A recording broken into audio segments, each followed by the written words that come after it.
स्वारगेट बलात्कार प्रकरणामध्ये आता स्वारगेट डेपोमध्ये महिला सुरक्षा रक्षक ज्या आहेत त्या नेमण्यात येणार आहेत असे आदेश विभाग नियंत्रकाने सर्व डेपोंना काढलेले आपल्याला पाहायला मिळतात।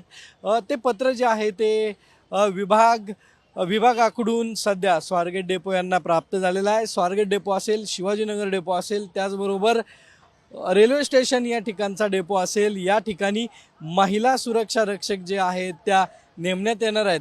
या पार्श्वभूमीवरती मोठी खबरदारी जी आहे ती घेण्यात आलेली आपल्याला पाहायला मिळते।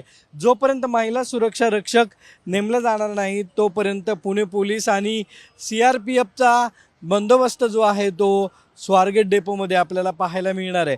त्यामुळे आता एक मोठी खबरदारी परिवहन विभागाने घेतलेली आपल्याला दिसतीये। याच ठिकाणी परिवहन राज्यमंत्री माधुरी मिसाळ यांनी भेट दिलेली होती आणि त्याच पार्श्वभूमीवरती विभाग नियंत्रकांची बैठकही त्यांनी घेतली होती। यामध्ये आदेश देण्यात आलेले आहेत आणि आज स्वारगेट डेपोला हे पत्र प्राप्त झालेलं आहे। पुढील 5 ते 6 दिवसामध्ये या महिला सुरक्षा रक्षक स्वारगेट डेपोमध्ये तैनात असतील। कॅमेरामन किरण काजळेसह सागरावर साम TV पुणे। देश विदेशातील प्रत्येक घडामोडींचे लाईव्ह अपडेट मिळवण्यासाठी आता साम टीव्हीच्या सर्व सोशल मीडिया प्लॅटफॉर्मला लाईक, फॉलो आणि सबस्क्राईब करा। तसंच सर्व नोटिफिकेशनसाठी बेल आयकॉन प्रेस करायला विसरू नका।